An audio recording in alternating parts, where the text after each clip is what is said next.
Breaking news Telangana ప్రజాప్రతినిధులకు TTD శుభవార్త చెప్పింది. వారానికి 2 సార్లు తెలంగాణ నేతల సిఫార్సు లేఖలు అనుమతించాలని నిర్ణయం తీసుకుంది. తెలంగాణ ప్రజాప్రతినిధులు సిఫార్సు లేఖలను స్వీకరించాలని కూటమి ప్రభుత్వానికి అనేక వినతులు వెళ్లాయి. ఈ నేపథ్యంలోనే టీటీడీ తాజా నిర్ణయాన్ని తీసుకుంది.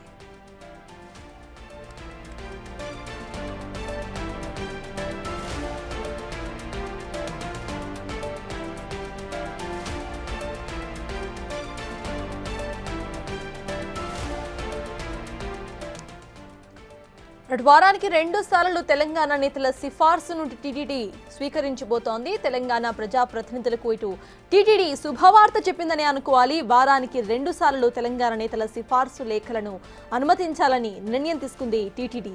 తెలంగాణ ప్రజాప్రతినిధుల సిఫార్సు లేఖలు స్వీకరించాలని కూటమి ప్రభుత్వానికి అనేక సార్లు వినతులు వెళ్లాయి తెలంగాణ ప్రభుత్వం నుండి. ఈ నేపథ్యంలోనే టీటీడీ తాజా నిర్ణయం తీసుకుంది. ఇక మీదట నుండి వారానికి 2 సార్లు తెలంగాణ నేతల సిఫార్సు లేఖలను అనుమతించాలని నిర్ణయం తీసుకుంది. అయితే ఇది తెలంగాణ ప్రజాప్రతినిధులకు టీటీడీ ఇచ్చిన శుభవార్త అని చెప్పుకోవాలి. మొత్తంగా వారానికి 2 సార్లు ఇప్పటి నుండి తెలంగాణ నేతల సిఫార్సు లేఖలను తీసుకోబోతోంది.